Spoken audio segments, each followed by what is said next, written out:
Hello students, स्वागत है आप सभी का एकेडमिक विंग्स के यूट्यूब चैनल पे। तो आज हम देखने वाले हैं अराइवल ऑफ यूरोपियंस का पार्ट 2। इसमें हम लोग पढ़ेंगे डच के आगमन के बारे में। फिर लास्ट लेक्चर में हम लोगों ने देखा था कि कैसे पुर्तगालियों का आगमन हुआ था और उन्होंने अपने साम्राज्य का यहाँ फैलाव किया और फिर धीरे धीरे हमने उनका पतन देखा। आज हम शुरू करने वाले हैं डच, एक दूसरे यूरोपीय कंपनी के बारे में। तो चलिए शुरू करते हैं। पहले तो हमको ये जानना जरूरी है कि डच यहाँ आए कि उनके आने के पीछे का रीज़न क्या था। तो सबसे पहला जो रीज़न ये था कि वो पहले ट्रेड करते थे, वो जो व्यापार करते थे वो करते थे यूरोप के क्षेत्र में ही। पुर्तगालियों से वो गुड्स खरीदते थे, रॉ मटेरियल्स खरीदते थे या बनाते थे और उसको सेल करते थे। उससे जो उनको मुनाफा होता था वो उसी में रहते थे, लेकिन उससे उन लोगों को उस प्रकार का मुनाफा नहीं हो पा रहा था जिस प्रकार का मुनाफा पुर्तगाली कमा रहे थे, क्योंकि वो डायरेक्ट इंडिया से रॉ मटेरियल्स लेकर के जाते थे। तो ये एक पहला कारण बना था कि उन लोगों को इस चीज़ की ओर आकर्षित किया। दूसरा जो हमारा पॉइंट बनता है वो है कि कुछ समय के बाद क्या होता है कि स्पेन, जो कि वहीं यूरोप का ही एक देश होता है स्पेन, उसके साथ डच क्या इनका जो रिलेशन होता है वो धीरे धीरे खराब हो जाता है। उन लोगों के बीच वैसा रिलेशन नहीं रह पाता है जैसा कि पहले हुआ करता था। तो और स्पेन चूंकि पुर्तगालियों के ज़्यादा करीब थे तो पुर्तगालियों के साथ भी डच का रिश्ता खराब हो जाता है। तो इस कारण से उन लोगों के साथ रॉ मटेरियल्स का एक्सचेंज अब उन लोगों के लिए मुश्किल हो जाता है डच के लिए।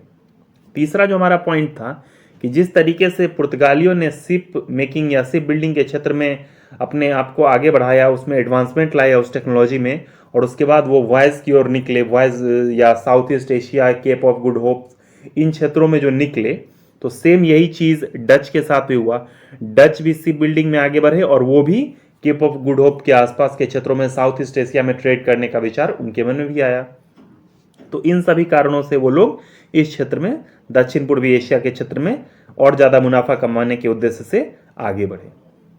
इसको हम लोग मैप के माध्यम से अगर देखें तो यहाँ और पुर्तगालियों में और डच में एक जो अंतर था वो ये था कि ये यूरोप के क्षेत्र से चले और इसी साउथ अफ्रीका का जो ये क्षेत्र है जिसको हम लोग केप ऑफ गुड होप कहते हैं, इस क्षेत्र से होते हुए वो साउथ ईस्ट एशिया, जो एशिया का दक्षिण भाग और पूर्वी भाग जो था, उस ओर ये निकले। और यहाँ पे निकलने के बाद इनका एक ही सिर्फ इंडिया ही डेस्टिनेशन नहीं होता है, क्योंकि वो लोग आए थे तो उनका सबसे मुख्य उद्देश्य था स्पाइसेस का। स्पाइसेस की ज़रूरत जो थी उसी को पूरा करने के लोग यहाँ आए थे। तो इंडिया के साथ साथ जो आइलैंड है इस क्षेत्र का, इंडोनेशिया का जो रीजन है, जिसको जावा और सुमात्रा आइलैंड के नाम से जानते हैं, जावा सुमात्रा द्वीप, इन दोनों द्वीपों पर भी इन लोगों ने व्यापार करना शुरू किया, क्योंकि मसालों की क्वालिटी यहाँ पर भी जावा और सुमात्रा के रीजन में भी काफ़ी अच्छी थी।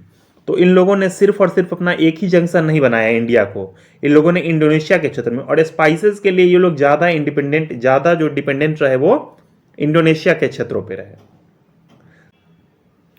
चलिए अब देखते हैं हम लोग डच के बारे में। डच जो थे वो बेसिकली नीदरलैंड के निवासी थे, और नीदरलैंड जो ही है उसका पुराना नाम हॉलैंड था। नीदरलैंड का ही जो पुराना नाम था वो डच था। डच जो यहाँ के मूल निवासी थे वो लोग सबसे पहले जो आए थे तो एक डच व्यक्ति थे कर्नेलियस हॉटमैन, और इनका नाम काफ़ी सारे एग्जाम में पूछा गया है, कर्नेलियस हॉटमैन के बारे में। और ये पहले डच व्यक्ति थे जिनके नेतृत्व में डच का जो पहला बेड़ा था वो भारत आया, और सिर्फ भारत ही नहीं आया, वो इंडोनेशिया के जावा और सुमात्रा द्वीप के क्षेत्र में भी आया। ये सारे क्वेश्चन पूछे जाते हैं, काफ़ी इंपॉर्टेंट है। कर्नल हॉटमैन का नाम पूछा जाता है, कहाँ कहाँ आए तो इंडिया और जावा सुमात्रा के क्षेत्र में आया ये पूछा जाता है, और ये डेट पूछा जाता है 1595 1596। अगर एक कोई डेट पूछा जाता है तो 1596 को हम लोग लेकर के चलते हैं। तो कर्नेलियस हाउटमैन के नेतृत्व में डच का जो पहला ग्रुप था वो भारत और जावा सुमात्रा के क्षेत्रों में 1595-96 के दौरान आया। अब उसके बाद क्या होता है, जब वो इस क्षेत्र में आते हैं और यहाँ की प्रसिद्धि को देखते हैं, मसालों को लेकर के या बाकी जो रॉ मटेरियल्स होते हैं जो कि लग्जरियस गुड्स होते हैं, उन चीज़ों को देखते हुए, तो वहाँ की जो सरकार होती है वो 1602 में 1602 में क्या करती है, एक कंपनी का निर्माण करती है, वेरिंगदे ओस्ते कंपनी। वेरिंगदे ओस्तेस कंपनी है, एक की कंपनी है, लैटिन वर्ड है जिसको कि हम लोग यूनाइटेड ईस्ट इंडिया कंपनी के नाम से भी जानते हैं। ये वेरिंग्टे ओस्टे कंपनी, ये लैटिन वर्ड है और इसका नाम यूनाइटेड ईस्ट इंडिया कंपनी है। इसका वहां पर निर्माण होता है 1602 में वहां की सरकार के द्वारा। अब उसके बाद क्या होता है, इस कंपनी के बारे में कुछ प्रश्न पूछे जाते हैं। पहला तो ये दुनिया की पहली मल्टीनेशनल कंपनी थी, इसमें कई समूह थे, ये मल्टीनेशनल कंपनी, और साथ ही साथ ये पहली कंपनी थी जिसने कि स्टॉक में अपने आप को लिस्ट किया था स्टॉक मार्केट में, यानी कि ये अपने शेयर्स को पब्लिक में बेचती थी। पहली कंपनी थी जो अपने शेयर को पब्लिक को बेचने वाली थी। तो ये दोनों इसके लिए इंपॉर्टेंट पॉइंट हो जाता है, पहला मल्टीनेशनल और दूसरा अपने आप को स्टॉक किया था इसने शेयर मार्केट में, यानी कि लोगों को डायरेक्ट खरीदने बेचने का अधिकार था। उसके साथ जो एक और पॉइंट पूछा जाता है वो ये है कि जो कंपनी का निर्माण हुआ था उस वक्त इसकी जो पूंजी थी, उस वक्त जो इसका एसेट था वो 65 लाख गिल्डर था। गिल्डर वहां की करेंसी है, जैसे कि इंडिया के टर्म में हम देखते तो 65 लाख रुपीज है, चूंकि इंडिया की करेंसी रुपीज है, तो उसी तरीके से डच में उस वक्त गिल्डर था। तो 65 लाख गिल्डर जो ये कंपनी बनी थी इसकी पूंजी थी उस वक्त। तो ये कुछ बेसिक इंफॉर्मेशन है। अब आगे आते हैं, डच कंपनी को जो जो अधिकार दिए गए थे उनको हम लोग देखते हैं। तो डच कंपनी को साउथ ईस्ट एशिया में 21 साल, ये भी इंपॉर्टेंट पॉइंट है, पूछा गया है कि कितने सालों के लिए उनको जो चार्टर मिला था वहां की सरकार से, वहां के पार्लियामेंट से, तो 21 वर्षों के लिए वहां पर व्यापार करने का दक्षिण एशिया के क्षेत्र में उनको अधिकार दिया गया था। और सिर्फ व्यापार ही नहीं, उनको युद्ध लड़ने का भी अधिकार था, टेरिटरीज जो था उनके ऊपर कब्जा करने का भी अधिकार था, और साथ ही साथ संधि करने का भी अधिकार था। ये तीनों आपसे मल्टीपल चॉइस क्वेश्चन में पूछे जाते हैं इस तरीके से 3 से 4 ऑप्शन दे करके, और उसके बाद ये प्रश्न पूछे जाते हैं कि उनको निम्न में से कौन सा अधिकार नहीं दिया गया था। तो युद्ध करने का अधिकार दिया गया था, टेरिटरीज पे कब्जा करने का अधिकार दिया गया था, और संधि करने का भी अधिकार दिया गया था, और 21 वर्षों के लिए व्यापार का अधिकार तो था ही। तो ये एक इंपॉर्टेंट पॉइंट है। इनका जो मुख्य जो इंटरेस्ट था वो इंडोनेशिया में था, और इंडोनेशिया में भी किस चीज पर, तो जावा और सुमात्रा का जो क्षेत्र था वहां स्पाइसेस वहां के काफी फेमस थे, वहां के जो मसाले थे जावा और सुमात्रा द्वीप के वो काफी फेमस थे, और डच का जो मेन इंटरेस्ट था वो उसी क्षेत्र में था, वो वहां पर बहुत ज्यादा ग्रो भी कर रहे थे। लेकिन धीरे धीरे क्या होता है कि वो कोरोमंडल कोस्ट की तरफ से, भारत में तमिलनाडु के क्षेत्रों से क्या होता है कि वो इंटर करते हैं। जैसे कि अगर वो यहाँ पे व्यापार कर रहे थे इस क्षेत्र में, तो वो यहां से इंटर करते हैं तमिलनाडु के क्षेत्रों से भारत में, और जब यहां पे वो व्यापार करने के लिए इंटर करते हैं कोरोमंडल कोस्ट से होते हुए, तो काफी चीजों में वो लोग अपने आप को इन्वॉल्व करते हैं। कॉटन का व्यापार हो, इंडिगो का व्यापार हो, सिल्क का व्यापार हो, सॉल्ट पीटर जिसको कि हम लोग सोरा कहते हैं, एक विस्फोटक पदार्थ होता है जो स्पेशली उस वक्त बिहार के क्षेत्र में मिलता था, जो बिहार उस वक्त कंबाइंड था बंगाल प्रेसिडेंसी में। तो ये उस वक्त की घटना है जब cotton, Indigo, silk, salt Peter के बारे में भी क्वेश्चन पूछा जाता है कि जो सोडा या सॉल्ट पीटर यूरोपीय कंपनियों को किस क्षेत्र से प्राप्त होता था, तो बिहार से प्राप्त होता था। इसके अलावा इन्होंने कुछ जो कार्य किए वो देखते हैं। तो इन्होंने सिल्क प्रोडक्शन के लिए, सिल्क प्रोडक्ट के लिए एक फैक्ट्री का निर्माण किया, वहां पर एक रेशम की चक्की का उन्होंने स्थापना किया था, रेशम की चक्की उन्होंने लगाई थी, और 3-4 हजार वर्कर्स को उसमें उन्होंने काम दिया था, लोकल्स को। और ये कहां पर, ये पूछा जाता है कि कासिम बाजार में। तो कासिम बाजार में डच के द्वारा एक रेशम की चक्की लगाई गई थी, एक फैक्ट्री लगाई गई थी उसके प्रोडक्ट्स के लिए, जहां पर उन्होंने लोकल्स को काम भी दिया था। कासिम बाजार कलकत्ता में स्थित है। साथ ही साथ ये क्वेश्चन एक बहुत ही फेवरेट क्वेश्चन एग्जाम का, कि डचों ने अपनी पहली फैक्ट्री किस स्थान पर लगाई थी और कब लगाई थी। तो किस स्थान पर, तो मसूलीपट्टनम के क्षेत्र में, आंध्र प्रदेश वर्तमान जो क्षेत्र है उसमें मसूलीपट्टनम के क्षेत्र में डचों ने अपनी पहली फैक्ट्री लगाई थी, पहला उनका सेंटर था। और साथ ही साथ ये 1605 में हुआ था, 1605 में। तो हम देख सकते हैं कि 1596 के करीब कार्नेलियस हाउटमैन आए, 1602 में कंपनी बनी और यहां आए वो। लेकिन उसके बाद 1605 में पहली बार भारत में इनकी कंपनी स्थापित होती है। आते के साथ तुरंत स्थापित नहीं हो गई थी। तो पहली कंपनी 1605 में बनी, मसूलीपट्टनम में बनी। कासिम बाजार कलकत्ता में उन्होंने किस चीज का स्थान किया था, तो रेशम की चक्की का, यानी कि सिल्क प्रोडक्शन की फैक्ट्री का इन्होंने स्थापना किया था। अब आगे देखते हैं 1610 के दौरान उन्होंने क्या किया कि मद्रास, जो कि एक प्रेसिडेंसी था दक्षिण भारत का, वहां के एक रूलर थे, चंद्रगिरी के एक रूलर थे। चंद्रगिरी वहां पर एक क्षेत्र है जिसके की रूलर थे, उनसे मद्रास के क्षेत्र को इन्होंने पट्टे पर ले लिया, लीज पर। लीज मीन्स पट्टा। तो उन्होंने इस क्षेत्र को पट्टे पर ले लिया और साथ ही साथ उनको ये हक प्राप्त हो गया कि वहां पर वो टैक्स फ्री ट्रेड भी कर सकते थे। और इसके अलावा जो एक बहुत बड़ा अधिकार इन लोगों को मिल गया, वो अपने सिक्के ढलवाने का, अपने जो गोल्ड कॉइन्स जो थे उनको मिंट करवाने का डचों को अधिकार मिल गया चंद्रगिरी के रूलर से। ये जो गोल्ड कॉइन्स होते हैं इनको हम लोग पैगोडा के नाम से जानते हैं, गोल्ड कॉइन्स को पैगोडा कहा जाता है। तो ये एक इंपॉर्टेंट इंफॉर्मेशन है कि 1610 में मद्रास को उन्होंने चंद्रगिरी के शासक से लीज पे लिया और वहां पे उनको अपने सिक्के को मिंट करने का भी अधिकार मिला। और सिक्का जो था वो गोल्ड कॉइन था, उसको हम लोग पैगोडा कहते हैं। ये एक पॉइंट हो गया। दूसरा पॉइंट जो है, डचों ने पुलिकट क्षेत्र है, पुलिकट एक आंध्र प्रदेश का क्षेत्र है, उसको उन्होंने अपना हेडक्वार्टर बनाया 1610 में। ये क्वेश्चन पूछा जाता है कि भारत में पुलिकट जो था वो किस यूरोपीय कंपनी का हेडक्वार्टर था, तो वो डच हो जाएगा। और कब बना था, तो 1610 1610 में डचों का हेडक्वार्टर बनाया गया था पुलिकट नामक स्थान को।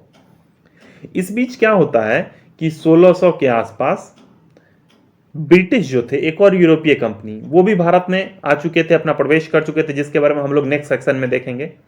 वो भी यहां पर अपने आप को इस्टेब्लिश करने का प्रयास कर रहे थे, क्योंकि वो भी एक व्यापारिक कंपनी थी।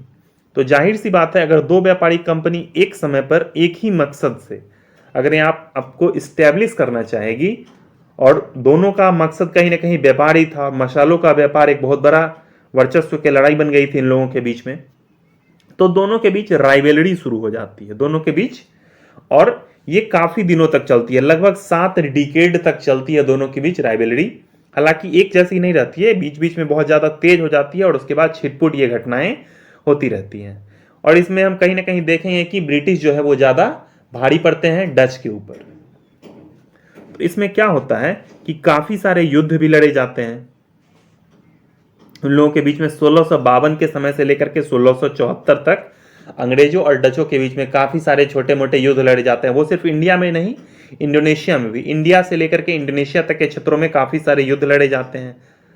और इसके बाद दोनों जो यूरोपियन कंपनी थे वो एक निष्कर्ष पर पहुंचते हैं कि वो दोनों अपने आप को सेपरेट कर ले। इंडोनेशिया का जो क्षेत्र था उस पर डचों का अधिकार हो जाए, वहां पे ब्रिटिश इंटरफेरेंस नहीं करेंगे। और जो भारत का क्षेत्र था उस भारत के क्षेत्र पे ब्रिटिश का अधिकार हो जाएगा और यहां पे वो इंटरफेयर नहीं करेंगे, कौन, डच। तो इस तरीके से थोड़े दिनों के लिए बीच में शांति हो जाती है और दोनों अपने अपने क्षेत्रों में रह जाते हैं। लेकिन डचों का जो यहां पर जो कारखाना था, जो फैक्ट्री थी, वो पूरी तरीके से बंद नहीं हुई थी। वो लोग सिर्फ व्यापार को सेपरेट कर लिए थे। इस बीच क्या होता है, कुछ चीज जो एग्जाम के दृष्टिकोण से काफी ज्यादा इंपॉर्टेंट है वो हम लोग देख लेते हैं कि डचों ने भारत में कई स्थानों पर अपने फैक्ट्रीज को स्थापित किया, जिसमें कि सूरत का जो क्षेत्र है, ये डेट पूछा जाता है 1616 में, क्योंकि सूरत एक ऐसा क्षेत्र था जहां पे पुर्तगाली हो, डच हो, इंग्लिश हो, या जो एक और अन्य कंपनी जो इंपॉर्टेंट थी फ्रेंच, सब ने अपने अपने कारखाने स्थापित किए। तो ये क्वेश्चन काफी ज्यादा पूछा जाता है कि किस कंपनी ने कब सूरत में अपना कारखाना स्थापित किया। तो डचों ने सूरत में 1616 में अपना कारखाना स्थापित किया। जो बिमलीपट्टनम का जो क्षेत्र है वहां पे 1641 में अपना कारखाना स्थापित किया। चिंसूरा जो कि बंगाल का एक क्षेत्र है, वहां पे 1653 में इन्होंने अपने कारखाने को स्थापित किया। उसके अलावा भी कई क्षेत्रों में, जैसे कि बालासोर एक उड़ीसा का क्षेत्र था, पटना बिहार में, नागपट्टनम, इन सब क्षेत्रों में भी डचों ने अपनी अपनी कंपनी को स्थापित किया, फैक्ट्री को स्थापित किया। ये सारे इंपॉर्टेंट पॉइंट्स हो जाते हैं। एक और इंपॉर्टेंट जो है, वो चिंसूरा जो स्थान है बंगाल में, वहां पर जो इन्होंने अपनी फैक्ट्री स्थापित की उसका नाम था गुस्तावुस फोर्ट। उस फोर्ट को गुस्तावुस फोर्ट के नाम से जाना जाता है। फोर्ट कैसे हुआ कि मान लीजिए कि इस क्षेत्र में उन्होंने अपनी कंपनी स्थापित की यहाँ पे, और उस कंपनी की सुरक्षा के लिए वो क्या करते थे, घेराबंदी करते थे, फोर्टिफिकेशन करते थे। और जब ये फोर्टिफिकेशन हो जाता था तो उसी के बाद इस क्षेत्र को फोर्ट कहा जाता था, किला कहा जाता था। तो यही है फोर्ट का कंसेप्ट। ये गुस्तावस फोर्ट कई सारे एग्जाम में पूछे गए हैं। उसी के बीच क्या होता है 1759 में, और ये एक तरीके से आखिरी कील साबित होता है यहाँ डच कंपनी के समाप्ति में 1759 में एक युद्ध होता है डच और इंग्लिश के बीच में, और इस बैटल को हम लोग बैटल ऑफ बेदरा के नाम से भी जानते हैं, कहीं कहीं पर बैटल ऑफ हुगली भी कहा जाता है, लेकिन मोस्ट ऑफ द टाइम इसको बैटल ऑफ बेदरा के नाम से हम लोग जानते हैं, जो नवंबर 1759 में हुआ था अंग्रेजों और डच के बीच में, जिसमें कि डचों की हार हुई थी। डच जो थे वो इसमें हार गए थे, और ये एक तरीके से इस चीज को फाइनल कर दिया कि जो अभी जो अपर एज रहेगा जिस कंपनी का, यूरोपियन कंपनी का यहाँ, वो इंग्लिश थे। पुर्तगालियों को इन्होंने हरा दिया, अब इन्होंने डच को भी हरा दिया, और डच को भी हरा के सेम काम करते हैं, उनके सारे क्षेत्र को अपने में मिला लेते हैं, उनके टेरिटरीज को कैप्चर कर लेते हैं। कौन? तो ब्रिटिश। तो ये एक तरीके से हम लोगों ने देखा कि डच ईस्ट इंडिया कंपनी कैसे कॉर्नेलियस हाउटमैन के नेतृत्व में आई, और किस तरीके से इसने यहाँ पर कुछ क्षेत्रों में अपने कंपनी को, अपने फैक्ट्री को स्थापित किया, इंडोनेशिया से लेकर के इस क्षेत्र तक, और उसके बाद यहाँ पे युद्ध में वो हार भी जाते हैं। हालांकि हार के बाद भी ये लोग यहाँ से तो अपने आप को बैक ओवर कर लिया, ये लोग पीछे चले गए, लेकिन उसके बाद ये लोग इंडोनेशिया का जो क्षेत्र था, वहां पे ये लोग आसानी से व्यापार किए, क्योंकि वहां पे कोई कंपटीशन इन लोगों का था नहीं, और यहाँ पे चूंकि ब्रिटिश थे, जो कि एक सुपीरियर कंपटीशन इन लोगों के लिए यहाँ हो जाता, तो वो लोग यहाँ से बैकआउट करना सही समझे। तो आज के लिए लास्ट टॉपिक था। आई होप कि आप लोगों को अच्छा लगा हो। अगर आप लोगों को ये अच्छा लगा हो तो लाइक कीजिए, सब्सक्राइब कीजिए, और हमारे टेलीग्राम चैनल एकेडमिक विंग को भी ज्वाइन कर सकते हैं। Thank you.